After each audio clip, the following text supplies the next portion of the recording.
Lux maxing is just another Jewish psyop. In order to give birth to a new industry, they have to bring in a new character or a role model that people look up to. In the next 10 years, you'll see the Lux maxing industry be born, and it will be thriving.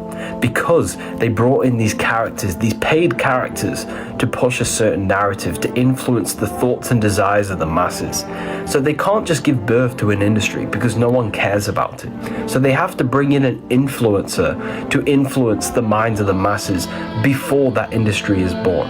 It's all a psyop. They're just trying to capitalize on every possible angle of your life possible. Soon, in the next 20 years, I won't be surprised they'll try sell us air. Famous artist admits he uses witchcraft in his music. Saturnalia has very disruptive binaural audio in it. The whole record does. If you listen to it in headphones, it will affect your brain chemistry. I started reading about this. There's actual bunch of people in America trying to protest this new. There's some different websites where you can download audio that creates the same chemical reaction in your brain as drugs, and the word that kids are going to get addicted to audio drugs. But some of those are true. Some of those frequencies do have an effect on your brain that make you feel happy or sad. And so is this record an audio drug? It is. It's. I'm going to warn you about the satanic inverted pentagram. That when you see this symbol, you're not just looking at a drawing. You're looking at a state of consciousness that someone is operating their life from. When you see the inverted pentagram, notice that spirit is beneath the physical elements. It symbolizes the person who is wearing it, the Satanist, has placed their spiritual needs beneath their physical. They prioritize physical reality, the external world, over a spiritual connection to God, Jesus, or the source, whichever you like to call it. Sometimes when you see this symbol, you see the Hebrew letters around it, which spells Leviathan. It represents a chaotic force, an uncontrolled force. Leviathan in Hebrew means the twisted one. It represents the inversion of the natural order of creation, going against what the heart says is right, going against natural law. Leviathan is a symbol for the sea monster or the dragon inside your mind, the embodiment of a disordered mind, destruction, and untamable emotions that someone has not gained control over. So when you see the symbol, notice you're not looking at a symbol. You're looking at the state of consciousness of the individual who is wearing that symbol. And when you do wear this symbol, you are invoking that state of consciousness inside yourself. They've been showing you symbolism since a child. All of your favorite childhood programs are filled with occult symbolism. The eyes are useless if the mind is blind.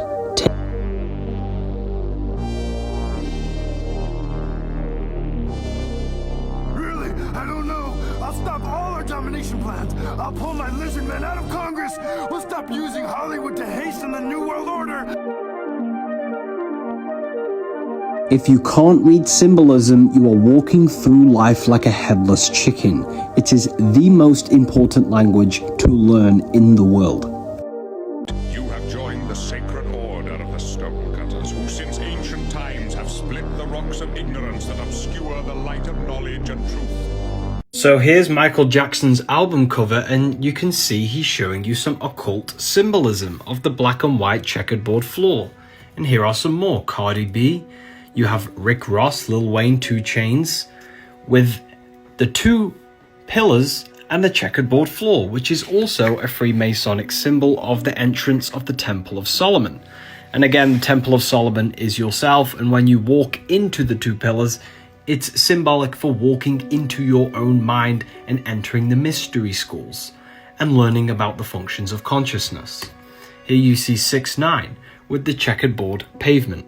The checkerboard pavement just simply represents base consciousness, hence why it's on the floor, only aware of the 5 senses, and their mind is stuck in many different personalities and illusions and duality thinking.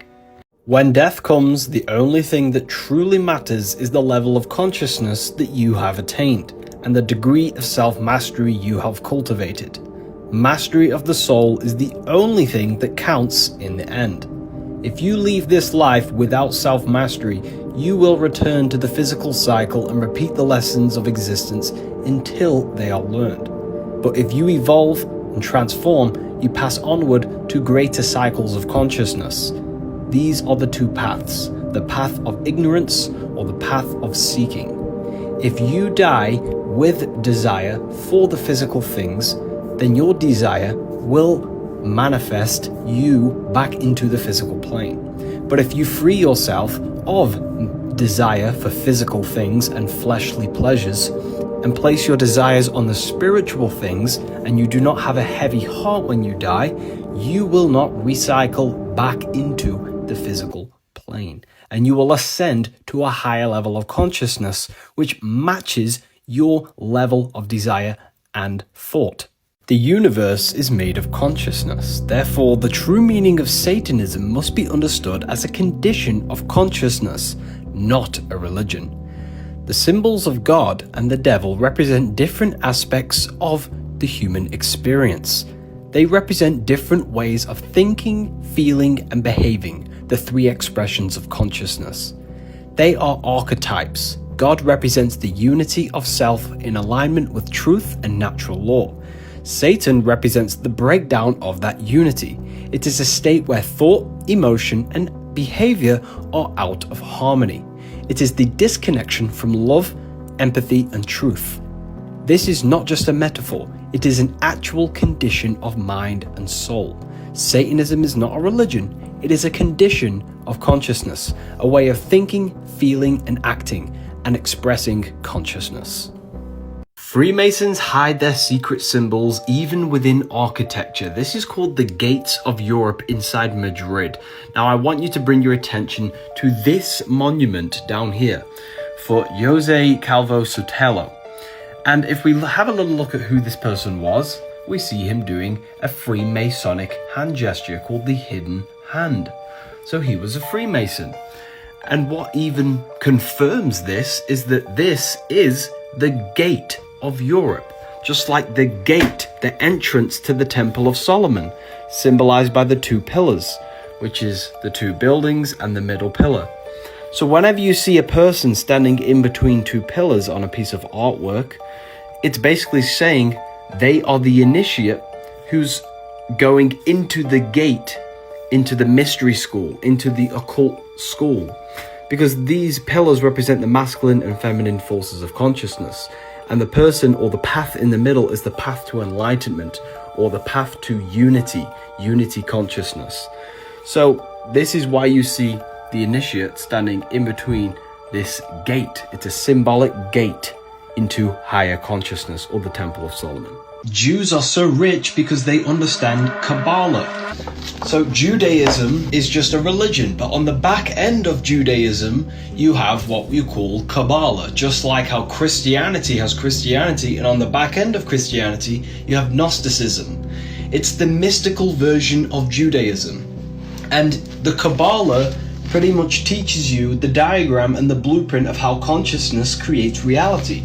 Because in Cabala, they don't teach you like Christianity, where God created the world thousands of years ago and now you are just experiencing the world.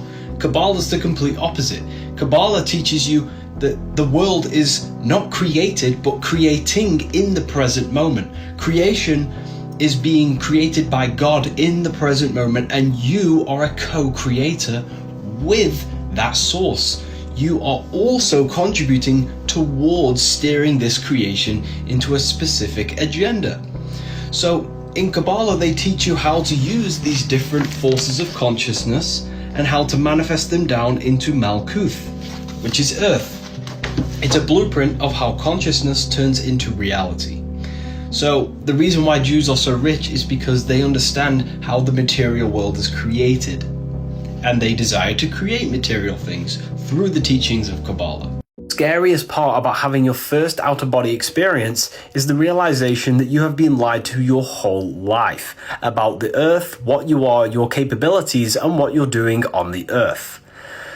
The good thing you get out of it is that you realize that you are eternal and you will never truly die.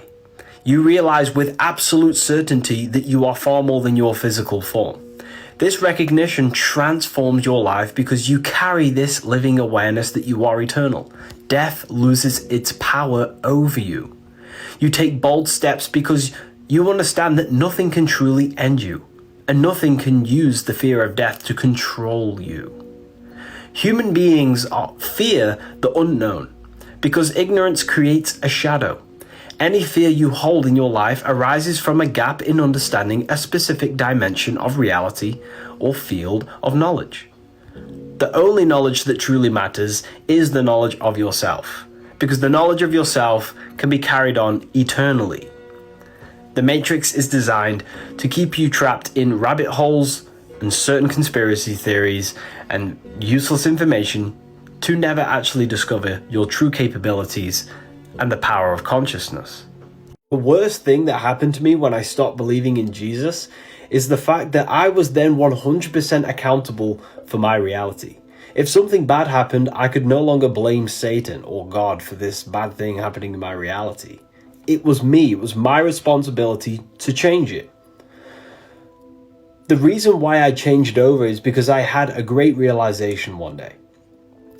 The mind seeks to validate everything it believes. If you believe in Jesus and you were in a car crash and survived, you would say Jesus saved you. If you believed in Allah and you were in a car crash and survived, you would say Allah saved you.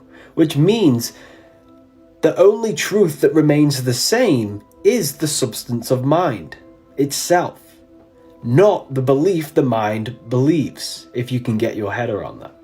So then I realized the only truth is the substance of mind itself, not the illusion that the mind is believing. So why don't I study the substance of mind, which is then, you realize, is the substance of God, consciousness. Don't get lost in the illusions that the mind can create. Study the substance of mind itself, and that will lead you to consciousness, which is the very fabric of God. I made the mistake of trying to force awakening onto friends and family early on in my journey, and it only destroyed my connections and relationships with them. Because they alienate you, they call you crazy and a conspiracy theorist. The best thing you can do instead is to simply plant a seed with great evidence or a video if the conversation comes up into topic. And let that seed grow over time. You have to remember, people can only see reality through the lens of their belief systems, and then belief systems have been formed for years in their subconscious mind, and it's very difficult to see through them. So what you have to do is to plant the seed and let it grow in their mind over time, and they will come back to you one day more than likely and say you were right, you were correct. And then you go deeper with them. Never reveal information people's minds aren't ready for. If they ask, give it them. Knock and you shall receive. There's a verse in the Bible that has been purposely taken out to stop you from healing from your sickness and disease. Matthew 17:21 says, "Do not go without prayer and fasting." And this is talking about being cured and regenerating the body, to give some context.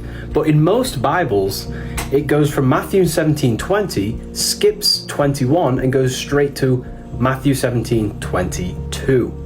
And this verse has been removed. Prayer and fasting is how you regenerate your body.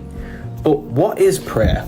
But if you go to Mark 11:24, it says, "Whatever ye pray and ask for, believe that ye have received them, and ye shall have them." So this is talking about communicating with your subconscious mind. If you cut your skin, what happens? You get an open wound. Your subconscious mind instantly sends blood, minerals to the wound, and it instantly heals and produces a scab. Automatically. Your conscious mind does not have to do that. Your body knows how to regenerate itself. You have to pray, which is communication with your subconscious, believe that you have been healed, and fast. This is how to communicate with your subconscious and your body. There's only one verse in the Bible that has been purposely not translated so you do not figure out the powers of astrology. Yes, if you go to Job 38:32, and it says, "Canst thou bring forth the Mazzaroth in his season? Knowest thou the audience of the heavens?" This is talking about astrology. But what is the Mazzaroth? The Mazzaroth is Hebrew for 12 signs. But this is the only word in the Bible that they decided not to translate. I wonder why that is. It's because they do not want you to understand the influences of the Pleiades or the bands of Orion, the influences of the heavens. They do not want you understanding astrology, because astrology brings you power once you understand it. 11 from Stranger Things is not just a character, but a code which reveals a deep truth about yourself. Take a look at her name, 11. The number 11 is highly symbolic inside of Freemasonry for the two Jachin and Boaz pillars.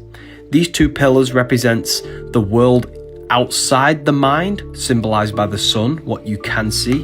The physical body is the world outside the mind, and the lunar pillar represents the world inside the mind, the person inside the mind, which is the internal self who thinks, the internal self. This is why 11 can meditate and access the upside down, symbolizing her mind can access the astral plane, the internal worlds of consciousness.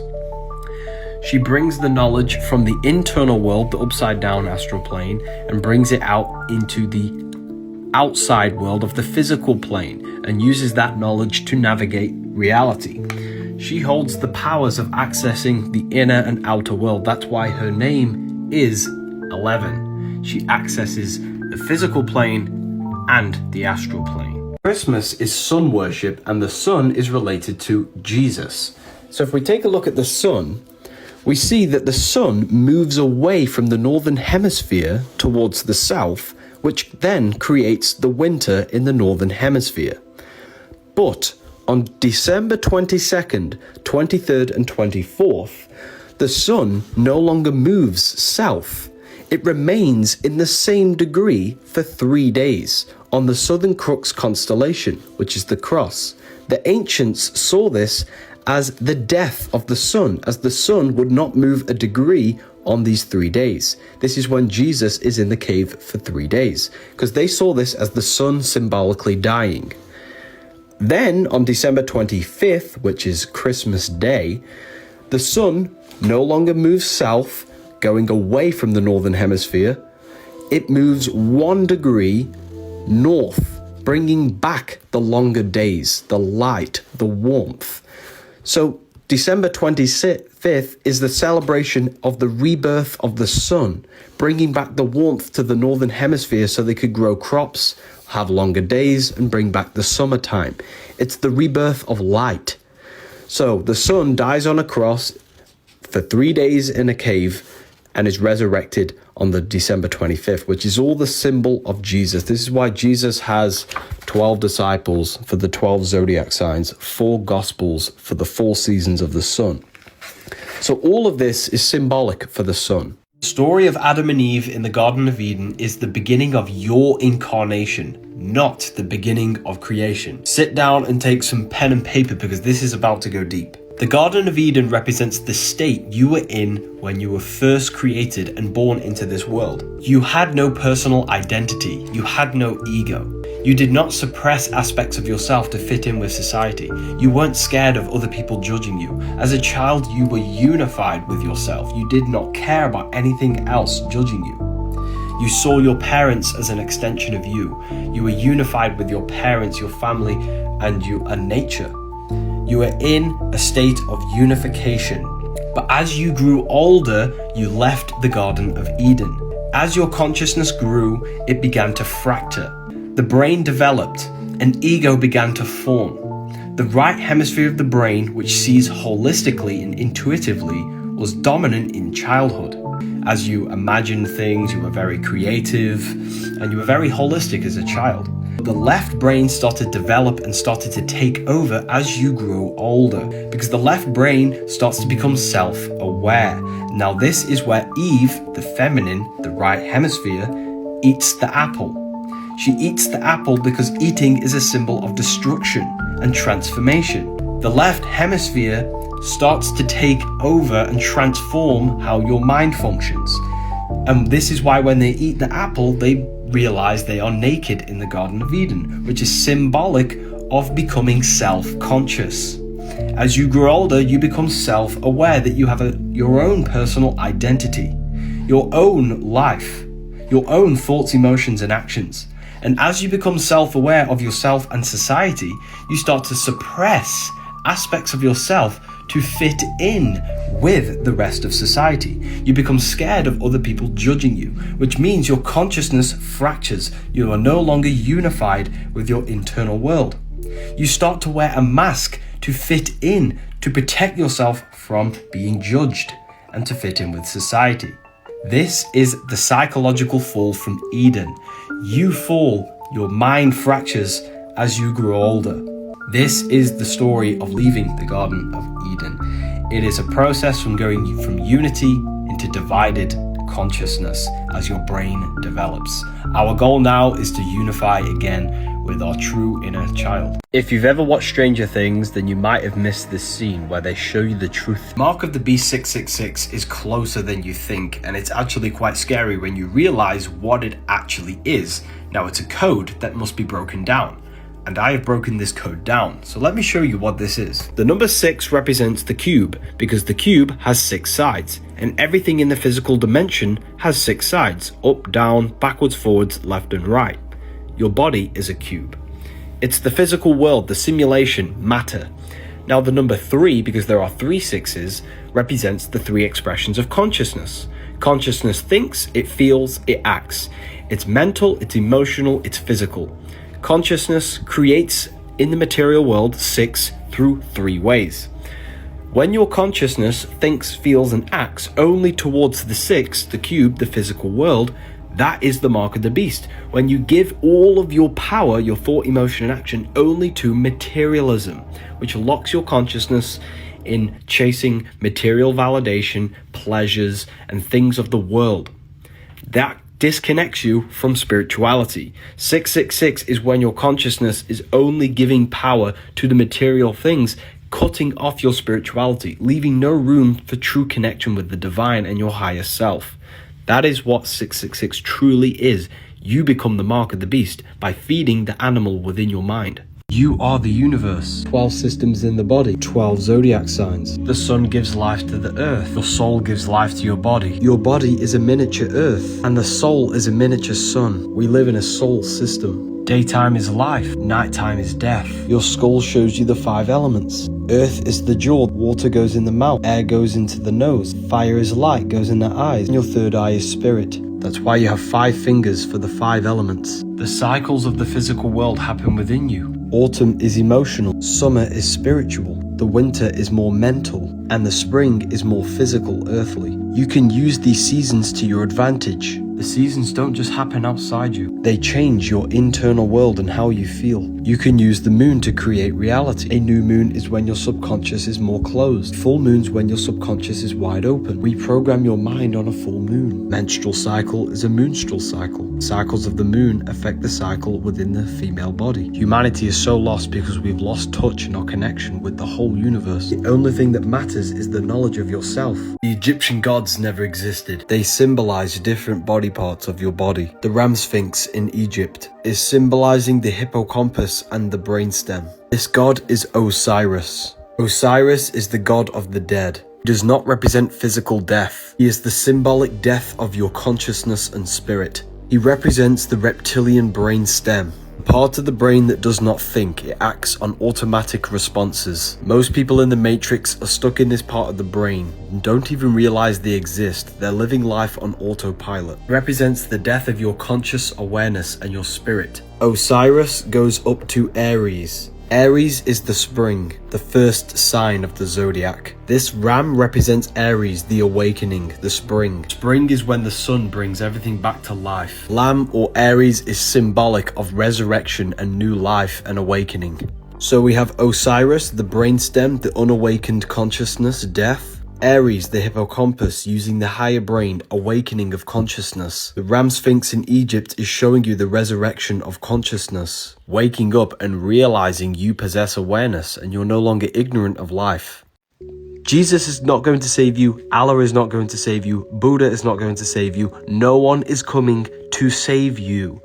You have to save yourself from the emotional chaos, from the mental chaos, negative thoughts, the internal trauma that you are experiencing is what you need to save yourself from. The universe only exists in this skull of yours, in this mind. The real savior is when you save yourself from the internal hell that you may live in, from seeking low-level pleasures, external validation. This is destroying your soul, and no wonder you feel so lost. You have to look within yourself and control the mind. And when you can control the mind, you will control your whole reality. You have to save yourself. Believing in a man in the sky will take you nowhere in life. Have an amazing day.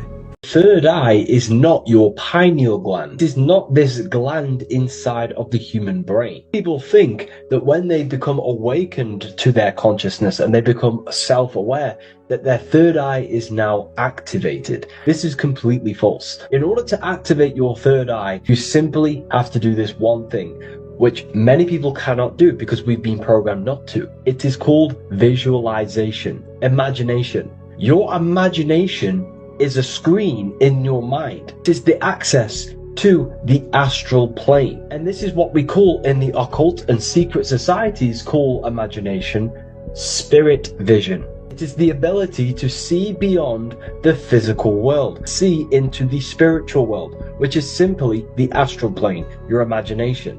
If you cannot use your imagination, you cannot vividly see something in your mind's eye, then your third eye is not active. Third eye is your spiritual vision into the astral plane. To activate the third eye, you simply have to gain a strong willpower and direct the force of the mind to focus the light of your consciousness into an astral form. Visualization is your biggest power when you die. And in fact, when you dream, you're using your imagination subconsciously. Your ego is your mind's perception of itself while being incarnated in a physical body. You had no ego as a baby, because the ego is a false character your mind has created through experience, beliefs, and emotional traumas. The system is designed to trap you in your ego. Just screenshot this and know the difference between the soul and the ego. You are not your ego or the body or belief or name or job. You have a physical material body, and inside you, you have forces of energy. Thoughts, emotions, visualizations, these are not physical. You're an invisible being controlling a visible physical body. Your inner world of consciousness is either operating in hell, animalistic instinct states, or heaven. Jesus was never real. He is a state of consciousness, an ideal state that we need to cultivate within ourselves. I always get asked, why are Freemasons called Freemasons? This has deep connections with the ancient cathedrals that we can't build today, and maybe even the Egyptian pyramids. The word Mason means builder, and the reason why they're called Freemasons, free builders, this is because the origins of Freemasonry was a group of builders who understood and had the knowledge of how to build these ancient structures. These specific structures that we see everywhere around the world that we cannot replicate today. They were the people who possessed the knowledge to build these structures. And in this specific time of history, the world had many different empires and different kings in each country. And every empire would control and restrict the people that they controlled, where they traveled, what they said, what they believed, what religion, everything. The civilians in each empire were not allowed to travel around the world. They had to stay inside of their emperor's kingdom. However, the Freemasons possessed the knowledge to build these amazing structures. Therefore, the emperors around the world would contact the Masons to come and build a magnificent structure in their kingdom or empire. This is why we see Freemasons use Egyptian symbolism, Sumerian symbolism, and all sorts of symbolism around the world, because they gained hidden knowledge from each empire around the world. They were known as Freemasons. They were free to travel the world and build. This is how the lodge system started, because they gained a lot of wealth, a lot of power, and a lot of knowledge by going around the world and gaining hidden wisdom, hidden knowledge of consciousness, how you function, psychology, the brain and the heart. And this is how they built their kingdom of the lodge system. And that's why they are called Freemasons.